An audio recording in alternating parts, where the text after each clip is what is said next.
Ayan. Okay naman, naririnig naman ako. Sige. So, start na tayo. Ayan, medyo nagka-problem talaga tayo sa Zoom link. Okay. Ayan, medyo marami tayong sit-in. Hello, so good morning yung mga bagong pasok. Magsa-start pa lang po tayo. Okay, yan, may mga papasok pa. So, for quantitative reasoning, yung coverage kasi niya, marami doon is part pa ng basic math. Okay, so for that reason, hindi na natin i-discuss yun. Talagang magbibigay na lang tayo ng examples. Kasi for math naman, better talaga na applications. Kasi for sure, yung kunwari, combining like terms, alam niyo naman na yun, basics ng algebra, di ba? Yung multiplication ng polynomials, right? So I think it's safe to assume na lahat naman is familiar pa doon. Kaya we will go straight to applications and some of the techniques that will help you in answering. Okay? Kasi yun naman yung talagang advantage na meron yung mga nagre-review, no? You will be exposed to the depth nung coverage that is usually in the NMAP. Okay? Kasi usually kapag hindi nag-review center, ang nagiging problema lang naman is sa laki ng coverage, parang lahat talaga gusto mong aralin, no? So, aanin lang natin kung saan tayo dapat mag-focus. So, before we get to the discussion, ayan, okay naman. Narinig naman ako. Sorry, kasi nasa ibang venue ako. Nasa office ako ngayon. First time ko mag-online class sa office. Ayan, okay naman po. Sige, so start na tayo ha. So, preparation lang, mga reminders lang. So, always create an advantage for yourself. Tas eto, answer as many practice tests as you can. So, dito sa slide na to, again, reminders pa lang, wala pa tayo kasi we're trying to stall, we're still waiting for some of the others. So, bakit sabi ko dito, mabuti ng sobra kaysa kulang yung aralin, 'di ba? Kasi as you know, it's a percentile yung score nyo. So, dahil percentile siya, kailangan meron ka talagang advantage or edge to the other examinees. Okay? Tapos in recent batches kasi ang nangyayari parang yung percentile is dependent on the day where you take the exam. So kahit same batch kayo, kapag yung sa same day doon ka matataon. So you can't really be sure kung sino yung mga makakasabay mo. Hindi mo alam kung merong sobrang galing doon or anything. Basta kailangan better na mas sobra aralin mo. So how will you get there sa sobra? Syempre kailangan masterin mo muna yung basics.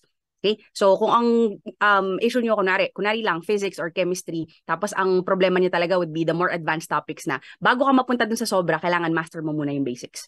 Okay? Tapos ito rin, answer as many practice tests as you can. So, dahil quantitative tayo, very important tong reminder na to, kasi hindi ka pwedeng spectator lang. So, later, kapag nagpapa-answer ako ng examples, hopefully, nagsasagot kayo, hindi naman nakamistrict sa camera, hindi ko natitignan kung talagang nagsusolve kayo. Pero, it will really help you increase yung familiarity tsaka yung confidence nyo din. Hindi naman kasi nakukuha yung mga techniques just by watching, di ba? Kailangan talaga tinatry mo siya. And if ever man na you will need additional examples, pwede naman kayo mag-research tapos kung gusto niyo ng confirmation and checking, pwede naman kayo mag-email sa akin. Okay? That's usually what my students do kahit naman sa physics or sa chemistry. Tapos meron kayong nahanap kunwari, kasi resourceful nga, 'di ba? So maghahanap ka ng ibang source ng questions. Ma'am, ito may nakita ko tapos ang hirap-hirap ng question. Pwede bang paki-confirm nitong nung solution ko? Pwede naman. So just email me. Wag lang yung sobrang dami. Baka mamaya bigyan niyo ako ng mga 50 items na i-checkan, 'di ba? So kuan na lang yung mga usually na challenging. Okay? Sige. Next, ito, again, additional reminders, organize your resources. Kung digital, mag-stick ka na sa digital para hindi sabog-sabog yung pinagkukuhanan mo ng kung saan ka mag-aaral. Right? And then, yung nandito, create a study schedule. You have your quiz booklet with you. Hopefully, nasa inyo yung quiz booklet nyo. Yung sa umpisa nun, one of the first pages is a list of subjects. Tapos yung score nyo sa quizzes. Actually, yun na yung magiging guide nyo sa study schedule nyo. Diba? Hindi ka pwedeng maglalagay lang sa to-do list mo ng study for NMAT. Anong aaralin mo? Kailangan specific, anong topic, ano dapat yung target mo, ano yung goal mo for the day. Kailangan matutunan ko to, kailangan ma-apply ko to, makasagot ako ng 10 example. Dapat ganun. Right? So, para specific. And, again, this would depend on where you are right now. So, hopefully, yung quiz booklet nyo, nilalagyan nyo talaga ng score and you're honest with your score, of course. Pag nagsasagot kayo, na kunwari, o dito ako mababa, yun yung unahin mo. Okay? So, your study schedule should be based on where you are right now. Kaya yung scores nyo, hopefully, nare-record nyo siya at sana, ayan, yun yung ma-organize nyo yung mga resources nyo. Okay? So, ito, reminders na lang to. Additional reminders for what we should do right now. Okay? So, seek clarification as early as possible kasi lalo na yung math, nagbe-build siya ng difficulty, di ba? So, kapag dun sa basics is naano ka na, nalilito ka na, talagang once it gets complicated, medyo mahirap nang humabol. Okay? Itong flashcards, it's not for everyone, pero ang point lang naman itong slide na to is to engage in the material. So, lalo kapag online class, yung iba kasi kaya ayaw nila mag-respond kasi parang ano lang naghihingi lang ng audience impact yung yung lecturer. Hindi naman ganoon. Actually, this is for you guys. Kapag mas nag-engage kasi kayo, mas nare-retain niyo siya. Okay? So better na kapag may pinapasagutan, talagang i-try niyo sagutan or kahit sobrang basic niya, sumagot kayo.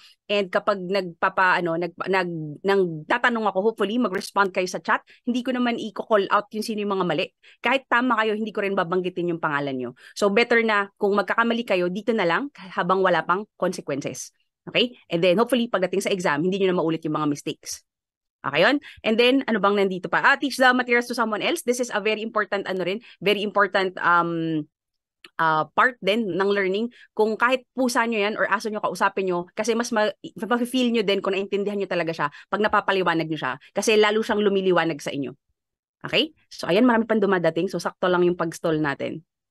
Okay na? Sige, punta na tayo dun sa application na for quantitative. So, take note of common mistakes. So, there's no room for small mistakes kasi nga hindi ka pwedeng tumawad na baka naman pwede may negative lang po yung sagot ko. 'Di ba? Positive 1 yung sagot, ikaw negative 1 yung sagot mo. Hindi ka pwedeng tumawad.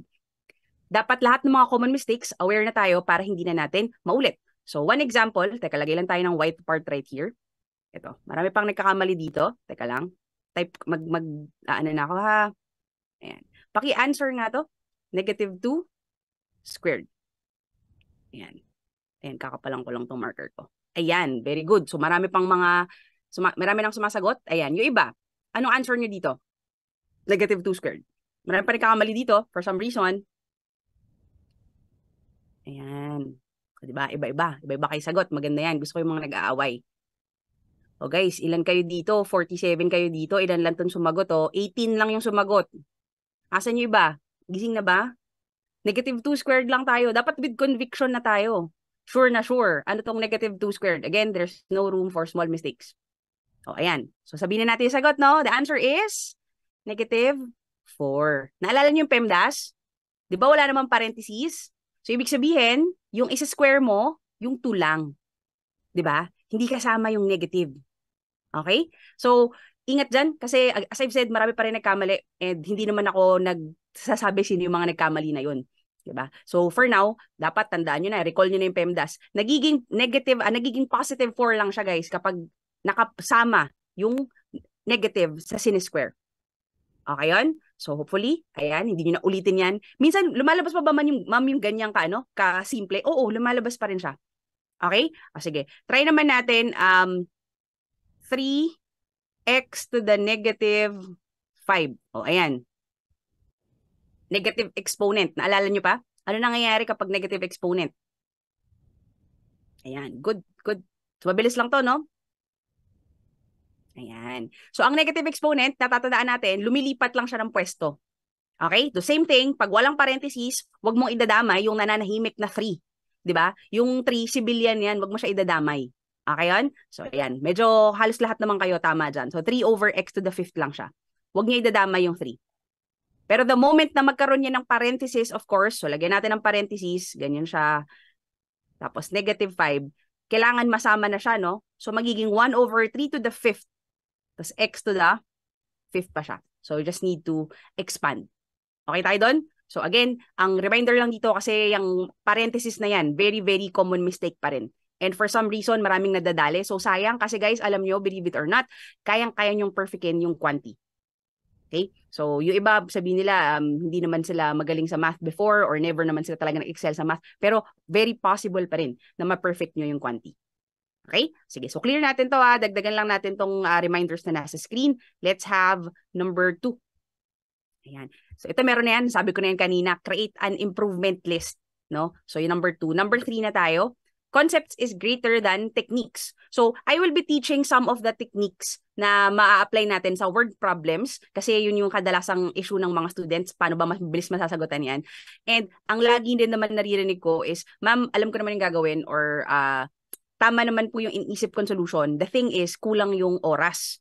Yun laging concern, no? So, guys, pare-pareho lang kayo ng oras sa pagsasagot ng exam. Hindi kulang yung oras, mabagal ka lang, or meron ka lang ginagawa na hindi dapat gawin. Okay? So, kaya dapat naintindihan mo yung techniques and kung bakit naging ganun yung ina-apply natin. Kaya nga sabi ko dito, concepts greater than technique. So, kapag mayroon tayo ina-apply na technique, intindihin nyo rin bakit naging ganun. Kasi kapag nag-focus ka lang dun sa shortcut at yun lang talagang kinabisado mo, medyo hindi siya maging applicable sa lahat. Okay? So, para meron tayong ibang application. So, gawa tayo ng example right here. Ayan. So, eto, sabi ko nga kanina, yung algebra part, hindi natin ito i-discuss na talagang isa-isahin natin na, oh guys, kapag ganitong fraction, mag-LCD, di ba? Kasi alam nyo na yan, from elementary pa lang, nag-LCD na kayo. Okay? Pero eto, kaya kayo tumatagal magsagot, as I've said earlier, meron kayong ginagawa na hindi naman na kailangang gawin. Okay yun? Pero para sa mga sobrang, talagang familiar sa algebra at talagang naiintindihan nila kung paano siya gawin at mabilis nyo ito nagagawa, very efficient kayo mag-solve, edi tuloy nyo na yon kung doon kayo masaya, 'di ba? Para lang doon sa sa iba na either na ayaw talaga nila yung traditional method or gusto nila ng other way, yun na ipapakita natin later. Okay? So for now, pakita muna natin ano ba yung traditional approach sa pagsagot nitong mga equations na ganito. Okay yun? So as I've said, LCD lang to. So usually, kapag traditional approach, ang ginagawa natin is you will multiply everything by the LCD, 15. Diba? So if we do that, sa unang term, magka-cancel yung 5, so matitira 3. Tama? And then dito naman, magka-cancel yung 3, matitira 5, and then you have 15. From this point, it will depend on you. May iba na allergic sa decimal for some reason, papalalakihin pa nila yung numbers nito, they will multiply everything by 10. So kung dun ka masaya, sige, tuloy mo yon. Pero yung iba, i-expand na lang nila to, and then they just combine everything. Okay yun? So meron tayong magiging 3x on the left side, and then on the right side, meron kang 15 minus 10.5, which is 4.5. Okay? So again, nandito tayo sa left side, sa traditional method tayo. Kaya yung final answer will be x is equal to 1.5. Okay po? So kung kayang-kaya nyo naman itong gawin under, let's say, under 30 seconds, tapos hindi ka naman bihira ka naman magkamali sa decimals and decimal point, edi tuloy mo na to. Okay yun? Pero kapag gusto mong mag-explore ng something that would not require you to write so much, yung more on visual ka matuto. So ito yung gagawin natin ha. Kung nasan yung variable, try mo lang siyang takpan. Okay? Tatakpan mo lang siya para iisipin lang natin ano yung dapat maging value niya para yun yung hinahanap natin. Okay? So for now, let's try to simplify ito muna. 1.5 divided by 3. Hopefully naman lahat kayang mag-mental niyan, 'di ba? Ang 1.5 divided by 3 ay 0.5. Okay yun? So you can go about this in two ways. Pwedeng i-transpose mo na siya dito. So ang mangyayari sa'yo, yung fraction which contains the variable is equal to 0.5 na lang. Kasi magkakaroon tayo dito sa right side ng 1 minus 0.5. Tama? Parang ganun yung mangyayari. 1 minus 0.5. Teka, ba't ayaw sumulat nung daliri ko? Ayan. So 1 minus 0.5. Okay yun? Or, yung iba naman, kapag hindi to eksakto kasing matatranspose mo, yung iba, ini-imagine na lang nila, ano bang kailangan kong i-add sa 0.5 para makuha yung 1? Pwede rin yun, kung ayaw mong i-transpose siya to the right side. Okay? So again, ang gagawin lang natin would be to cover kung nasan man yung variable. So right now, alam natin this is 0.5 and then if we transpose, it would be equivalent to 0.5. Okay na? So yung fraction, that means 0.5 din siya. Right? So para maging 0.5 siya or 1/2, depending on where you are more comfortable with, kasi depende nga sa sensibilities nyo yan, kung mas allergic ka sa decimal or yung iba naman ayaw na ayaw ng fraction. So depende yan sa inyo. Basta alam natin kung ano man tong nakatakip na to, 0.5 siya. Okay yun? So para maging 1/2 ang isang fraction, dapat yung numerator kalahati ng denominator. Tama ba? So dapat itong numerator kalahati ni 5. Kasi kailangan natin siyang maging 1/2, diba? So kalahati dapat ni 5, which is 2.5. Okay yun? So mas mabilis siya ngayon kasi yung numerator, alam mo na lang kaagad na dapat 2.5 siya. Para maging 2.5, may 1 ka na, ang kulang na lang ay 1.5. Okay to? So again, by the way pala, bawal kasi magbigay ng PowerPoint sa uplink, 'di ba? For the lectures.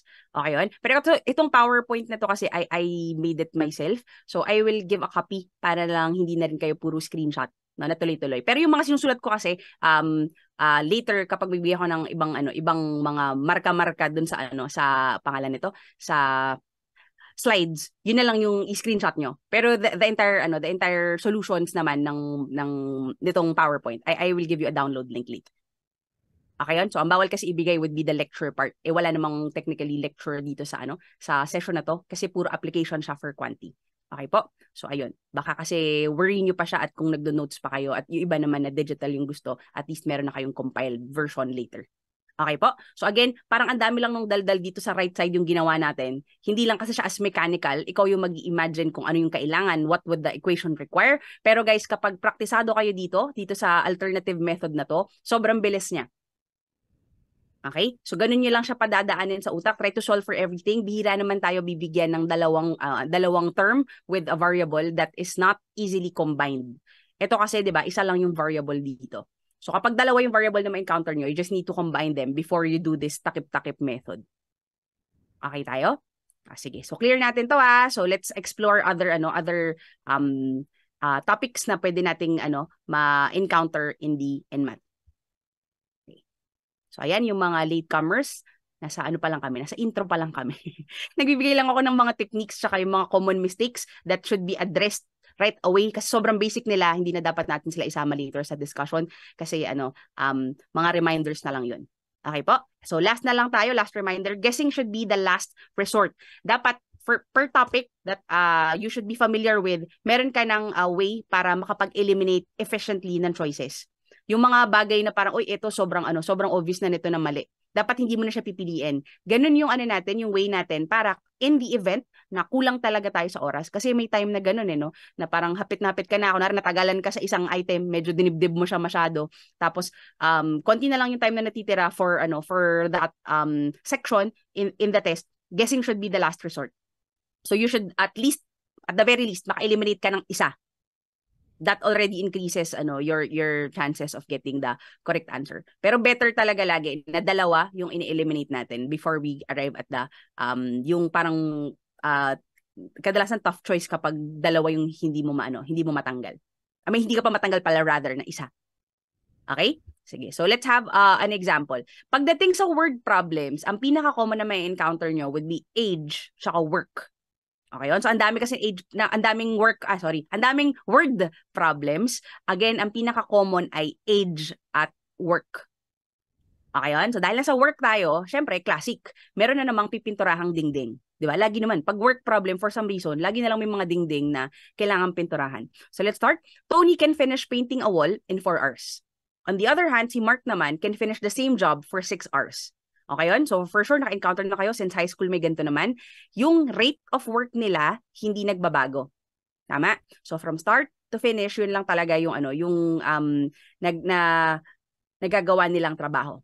Okay yun? So, kapag basic problem ng work, laging ganito. Meron kang individual work ng dalawang tao, tapos tinatanong yung how fast they can do it together. Okay? Minsan naman, ibibigay to yung together sila, tas isa dito yung nawawala. Isang individual yung nawawala. So that is still considered yung basic na work problem. Okay? Sige. So kung ito yung choices, guys, ano yung pwede nating i-eliminate? Sige nga, paki-send sa chat ano yung gusto nyong i-eliminate kaagad. Yung hindi talaga nagme-make sense. Wala na siyang possibility na maging tamang sagot. Paki-send sa chat. Eliminate hindi yung answer. Eliminate agad. Eliminate. Ayan. O, di ba? Ang galing. 3 kagad yung in-eliminate niya. Gusto ko yung mga ganyan. May sagot. Ibig sabihin, may sagot na siya pag 3. Okay. So, yung iba, 2 yung sinasayan. Iba, isa lang. Okay lang. Okay lang kahit isa. Kasi yung pinaka-obvious sa inyo na mali. Okay, good. So far, yung mga gusto nyo eliminate, pinakamaraming sumagot ng C. Okay? So, good Yung mga sinasagot nila yung mga i-eliminate. So, tama yan. Eliminate natin si C. Wait lang. Bakit ayaw niya ma-eliminate? Ayan. Yan. Mali na yung A tsaka yung C. Correct yung mga correct yung mga nag-send nung A tsaka C. Bakit? Kasi imagine niyo si Tony pag mag-isa siya 4 hours. 'Di ba? Pag tumulong si Mark, ano sasabihin ni Tony? Uy, thank you Mark, nung mag-isa ako 4. Tapos tinulungan mo ako, naging 5. So hindi pwede yung 5. Tama? So same thing kay Mark. 'Di ba? Hindi niya rin pwedeng sabihin kay Tony na, uy, mag-isa ako 6. Tapos nung tumulong ka, naging 6 and a half. tumagal pa. 'Di ba? So, remember, kapag work problem, laging yung together nila less than the fastest person.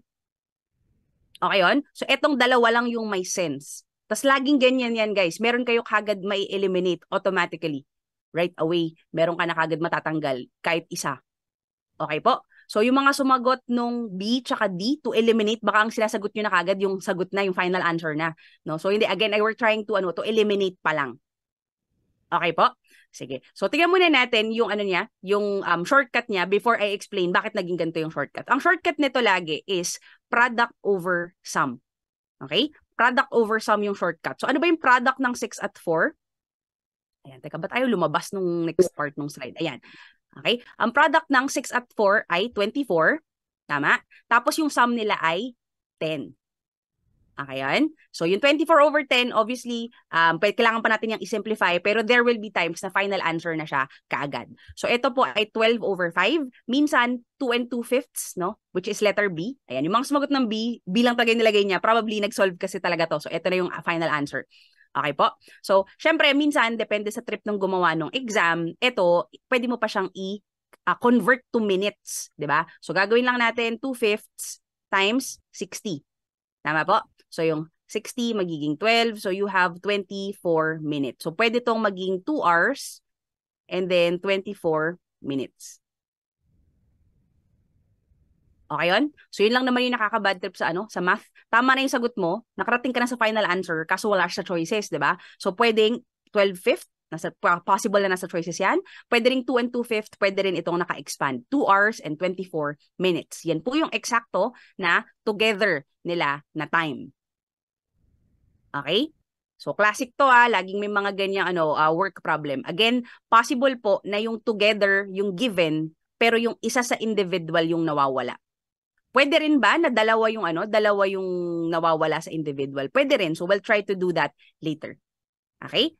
Sige. So, let me just take a peek kung ano yung nasa next slide para alam natin kung i-explain ko na. Hindi pa. Sige. So, para i-explain ko rin, sabi natin kanina sa reminders, naalala nyo, concept is greater than techniques. So, dapat malaman, maintindihan din natin, bakit kaya naging ganyan yung shortcut? Para kung sakali man na pwede ko siyang i-apply, we will apply it in other topics. Okay po? So, I will give other applications din, pati sa, pwede sa physics, pati sa chem, magbibigay din ako ng applications later, ha? Kasi, yan yung isa sa, wish ko. Sana meron kayong session na puro computations lang, pero applications na siya ng iba-ibang topics, no? Para hindi isolated yung topic lang, tapos naghahalo-halo yung computation. Para meron kayong isang set na, na puro compute lang ng compute. Okay? Sige. So, let's have another example. Can you try doing this using the shortcut? Donna can finish cleaning the house in 5 hours. If she works together with her sister, they can finish in 3 hours. How long can her sister clean the house if she works alone? Ayan, wala pong choices. Enter nyo na lang yung sagot kasi meron naman na tayong shortcut. So, dapat mabilis nyo na siyang magagawa. Ayan, di ba? Galing.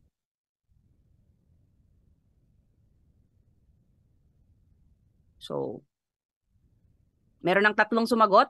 4 na pala, 4 na yung sumasagot. Okay, tignan nyo maigi. Yung si Donna mag-isa, 5.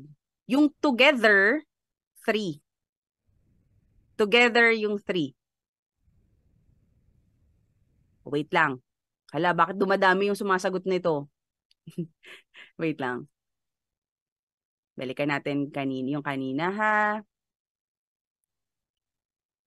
Again. Wait, dito tayo. Ito, kaya natin siya minultiply tsaka inadd kasi Tony, Mark, tapos ito yung together nila. Ayan. Si Tony, 4. Si Mark, 6. So, kaya natin in-apply yung shortcut kasi ito yung product over sum. Okay yan? So, balikan natin ngayon yung kay Donna. Yan. Basahin nyo maigi, ha? Si Donna, pag mag-isa, 5. Si sister, alam ba natin yung individual ni sister? Hindi. Yung together nila, yun yung 3. Ayan. O, nag-iiba na yung sagot. Good. Ayan. Lumiwanag na ang life. Yung iba kasi pag may shortcut nga, tinatamad na, tinitingnan na lang yung number. 'Di ba? So, basahin yung maigi. Hindi ito yung individual. Hindi kay sister yung 3. Together po yung 3. Yan, very good. Nagbabago na sila ng sagot. So yung sagot nyo kanina, yung parang anim yata yung nagsagot kanina na etong number lang yung tinitignan nila. Be sure na individual yung pina-product over sum ninyo. Okay po? Pwede gagawing X, gagawin mo siyang unknown. Gagawin mo siyang unknown. So, ang product mo ay 5X, ang sum mo ay 5 plus X. Kasi equate mo siya sa 3. Ayan. Okay, good. Nakaka-catch up na iba. Okay yun? So, at least, alam niyo na kung paano siya i-apply. No? Ganon-ganon pa rin. Mumultiply mo pa rin, i-add mo pa rin, pero this time, yung unknown na po is the individual time. Okay? So, puro time lang to, no? Product over sum kasi time yung missing. Mamaya tayo pag mag-usap ng rate kapag medyo komplikado na tanong. Kasi ito yung part ng basic na work problem. Okay, good. Yan. Dumadami na yung mga sumasagot ng tama. Yan. Very good. So this one, reveal na natin yung solution. So what will we do? 5x over 5 plus x. Again, yan. Ito na kasi siya, no? Unknown kasi yung individual na sister. Okay? Kanina si Tony tsaka si Mark, alam natin yung individual nila. Kaya, diretso tayo, product over sum. This time, pwede tayo mag-cross-multiply. Pag cross-multiply mo to, magiging 15 plus 3x. Okay yun? So, ang mangyayari, i-combine mo yung 3x sa 5x, of course, and then you will have 7.5 or 15 over 2. Tapos, the usual, kapag wala na naman sa choices, i-expand mo siya. 7 hours and 30 minutes. No? 7 hours and 30 minutes. Okay na yan?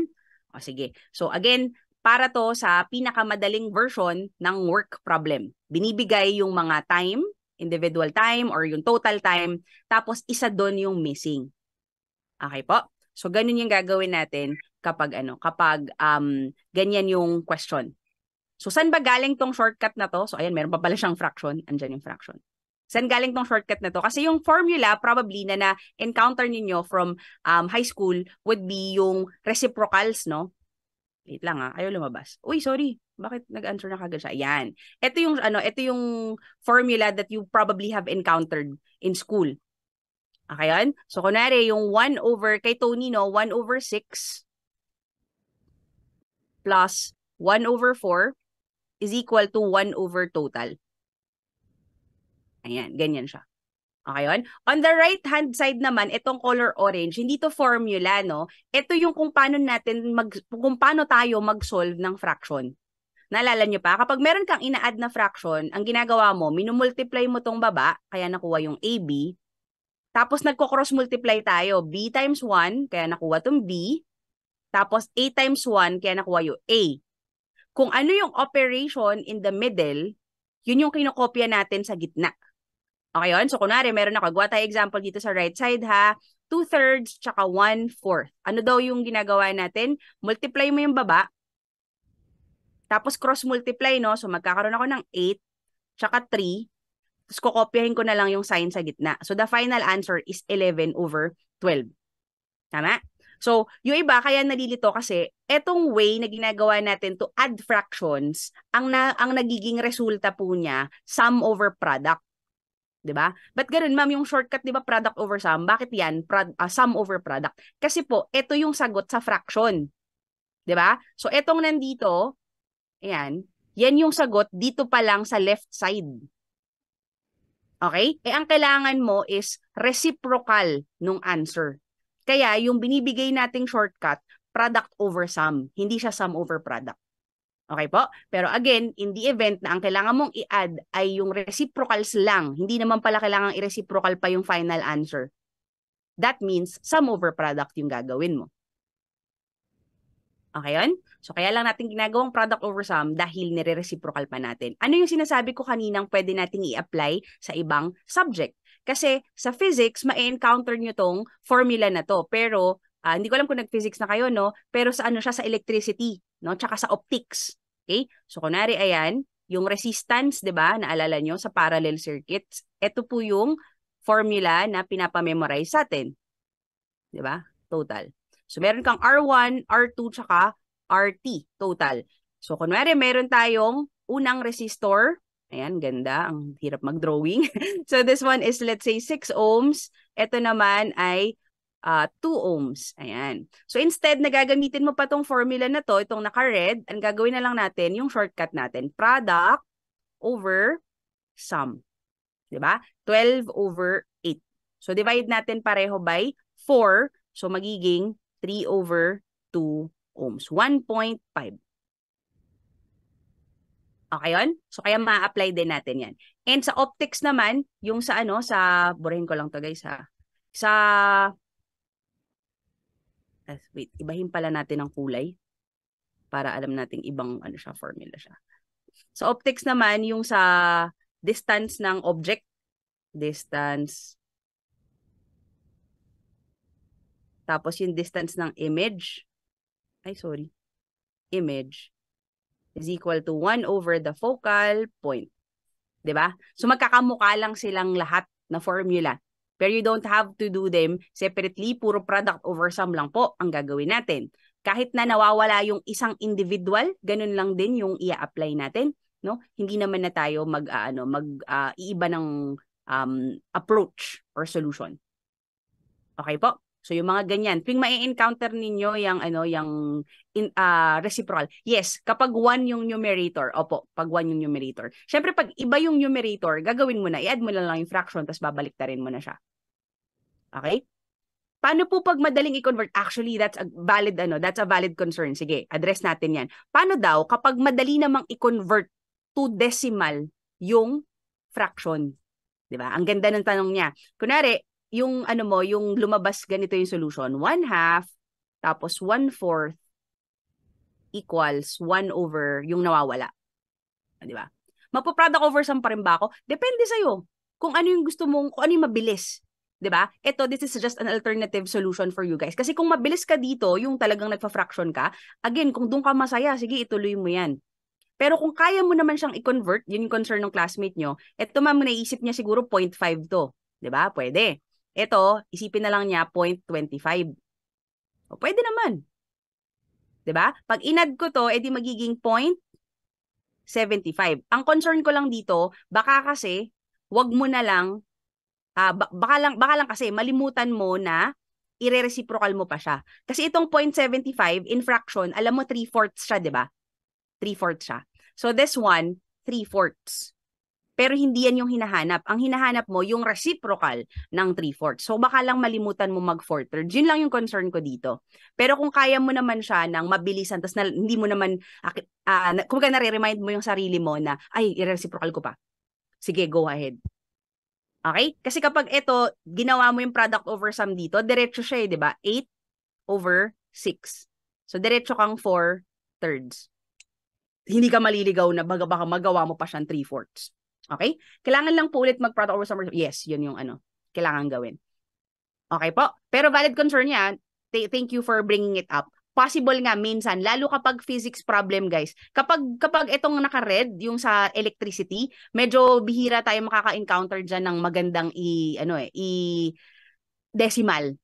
Pero kapag physics kasi, lalo kapag lenses, kunwari yung ipapakorek na yung nearsighted, pag farsighted, ganun yung mga tanong.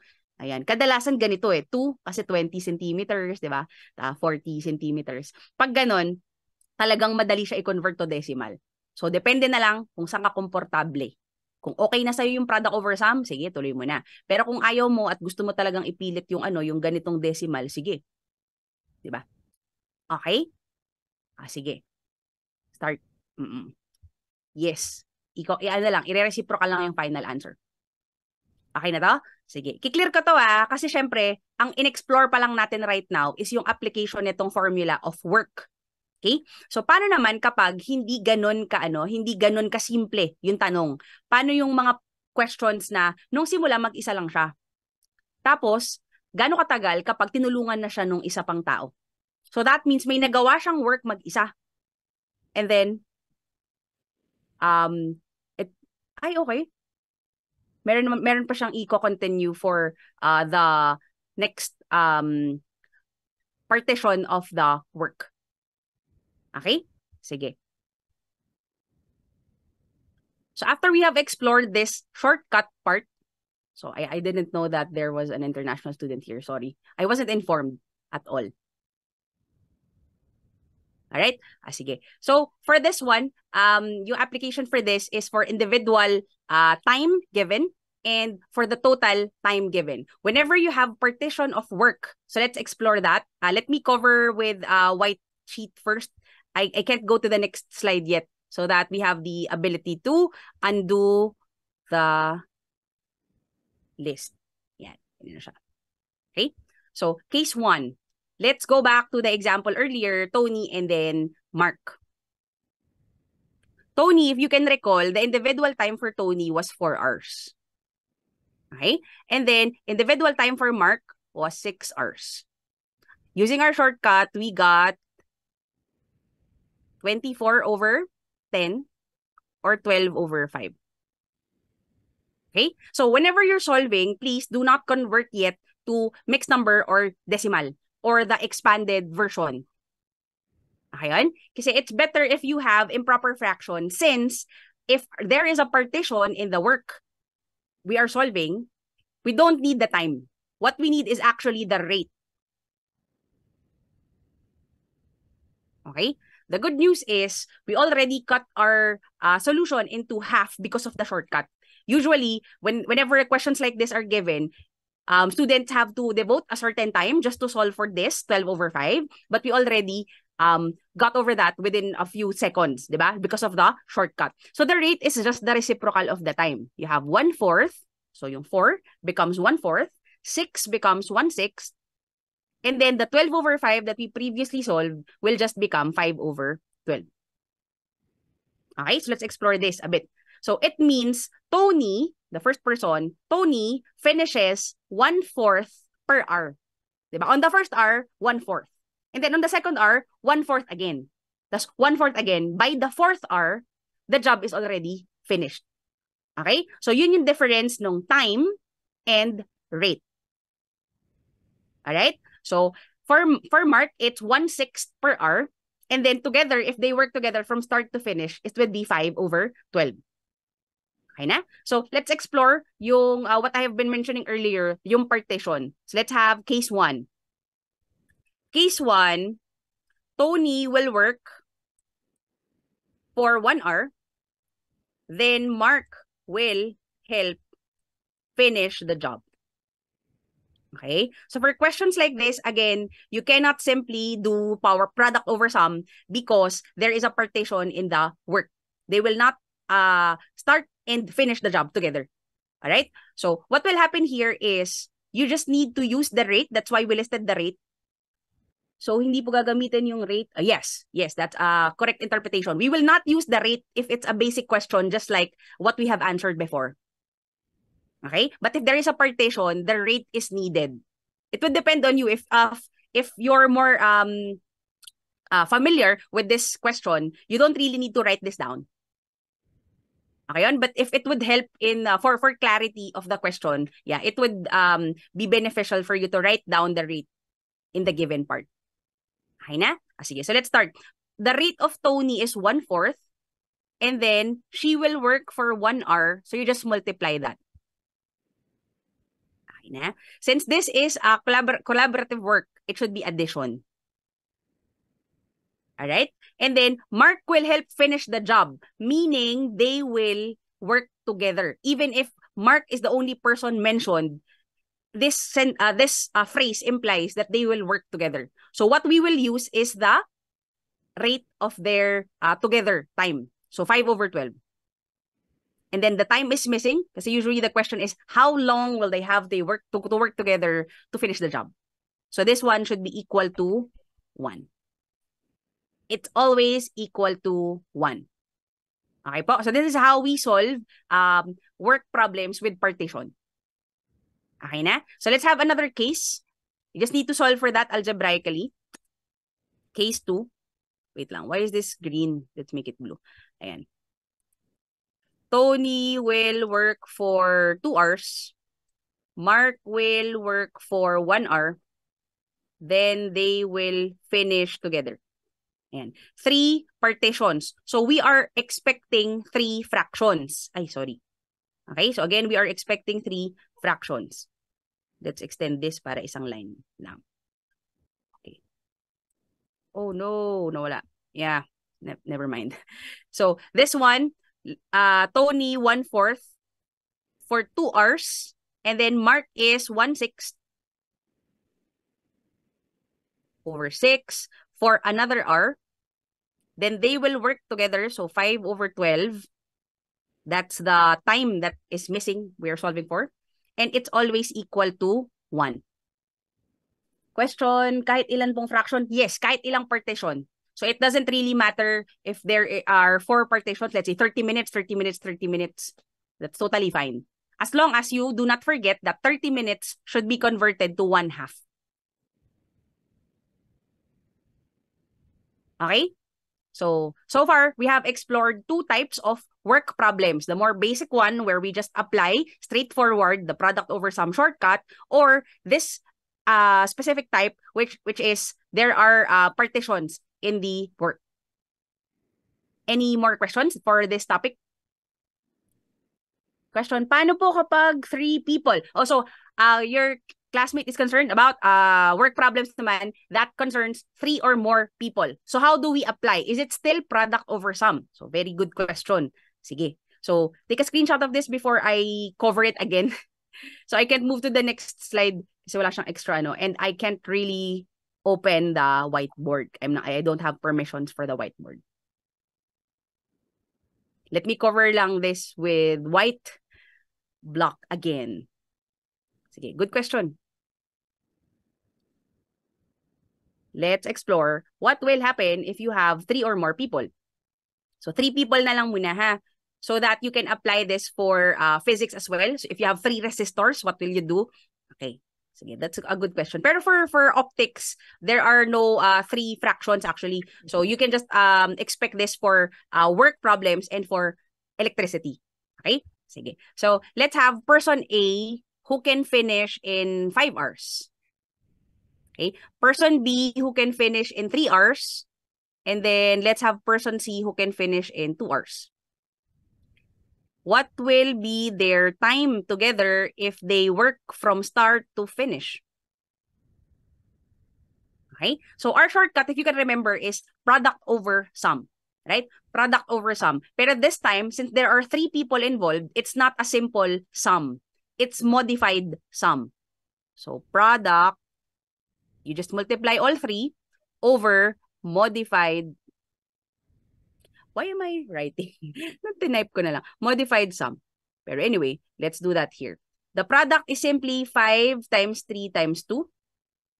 And then when I say modified sum, you can't just add 5 plus 3 plus 2. You need to group them together 2 at a time. No? You need to group them together 2 at a time. So the first group is 5 times 3. The second group is, let's say, 3 times 2. And then the third group is 5 times 2. Yan.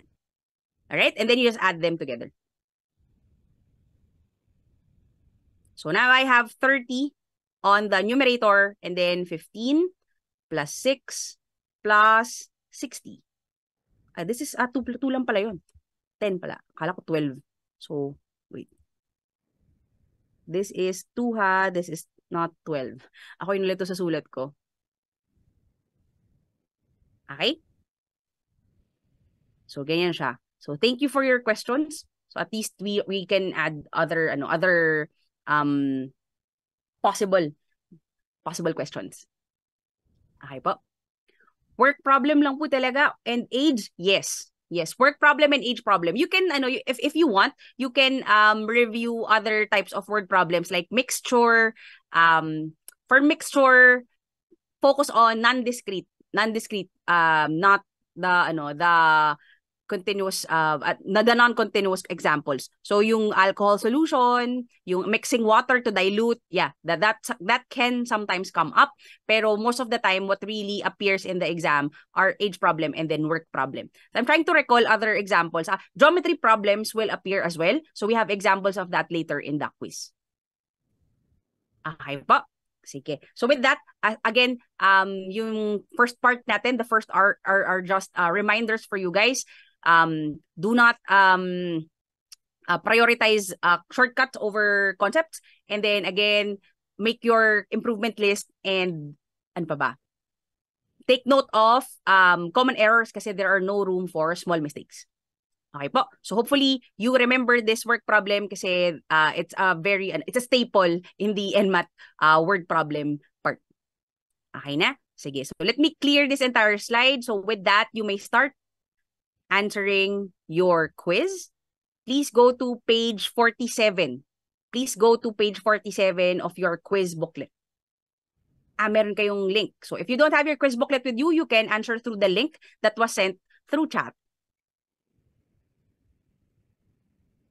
Okay, yun. So there are 30 items.